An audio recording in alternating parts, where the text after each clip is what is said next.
Once upon a time, in a land where enchanted forests met shimmering lakes, there was a peaceful village named Everglow. Everglow was known for its enchanting beauty and the legend of the starflower, a magical blossom that was said to bloom only once every century under the light of the full moon. The flower's petals were believed to hold the power to grant one heartfelt wish. The villagers of Everglow cherished the tale of the starflower, hoping that one day someone would be able to find it and make a wish that would bring great joy to the land. However, despite numerous attempts, no one had ever been successful in finding the elusive bloom. The quest to discover it was said to be a journey of both heart and courage. In this village lived a humble fisherman named Leo. Leo was known for his kindness and willingness to help others. Despite his modest means, he shared whatever he had with those in need and always put others before himself.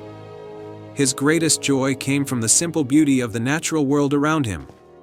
And he often spoke of his dream to bring peace and happiness to all of Everglow.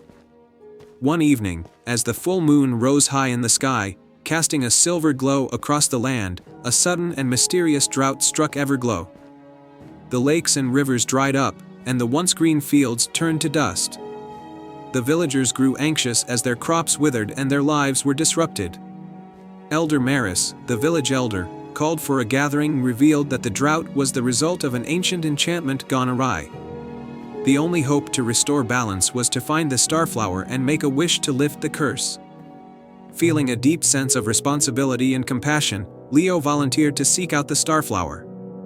Armed with a lantern, a map of the old forest, and his unwavering heart, he set out on his quest under the full moon's light. Leo's journey took him through 3 magical trials, each testing his resolve and kindness. The first trial was the trial of the Whispering Forest. The forest was dense and filled with magical creatures that spoke in riddles and illusions.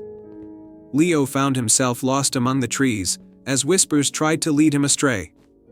Remembering his father's advice to trust his instincts, Leo followed the sound of a soft, soothing melody that led him to a hidden glade. There, a wise old fox named Phelan appeared. Phelan recognized Leo's sincerity and offered him a silver acorn, which would light the way through the next trial. The second trial was the trial of the Mirror Lake. Leo arrived at a lake so clear it mirrored the night sky perfectly. The lake was said to be enchanted, with reflections that could confuse or mislead. Leo used the silver acorn's light to pierce through the reflections and navigate the lake's edge. He encountered a beautiful swan trapped in a net. With gentle care, he freed the swan, who revealed herself to be an enchantress named Celine. Grateful for his kindness, she gifted Leo a vial of moon water, promising it would aid him in the final trial. The final trial was the trial of the moonlit glade. Leo entered a serene glade illuminated by the full moon's silvery light. At the center of the glade stood an ancient stone pedestal covered in glowing moss. On the pedestal lay a large, ornate key. However, the glade was guarded by a fearsome, shadowy beast. Leo knew that the key was crucial to finding the starflower, but he needed to confront the beast. Leo approached the beast with courage but also with empathy. He spoke softly, acknowledging the creature's fear and pain. Through his gentle words and calm presence, he discovered that the beast was under a spell, bound to guard the key out of loneliness and sorrow. With the moon water given by Celine, Leo broke the spell, freeing the beast from its torment. The beast transformed into a noble guardian and presented Leo with the key, revealing the entrance to the hidden chamber where the starflower awaited. Leo used the key to unlock a secret door in the glade.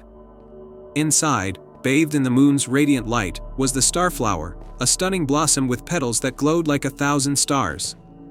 Leo approached the flower with reverence and made his wish, "I wish for the restoration of our land and the happiness of all the people of Everglow." The starflower's petals shimmered brightly, and its magic spread across the land.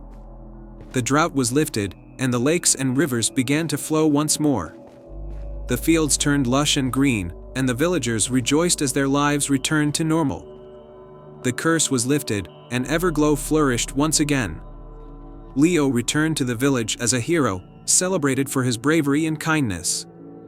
The tale of the starflower and Leo's selfless wish was passed down through generations, becoming a beloved story of hope, courage, and the power of a pure heart. And so, In the land of Everglow, where the lakes shimmered under the moonlight and the fields blossomed with life, the legend of the starflower lived on, a reminder that even the smallest act of kindness can bring about great change. The end.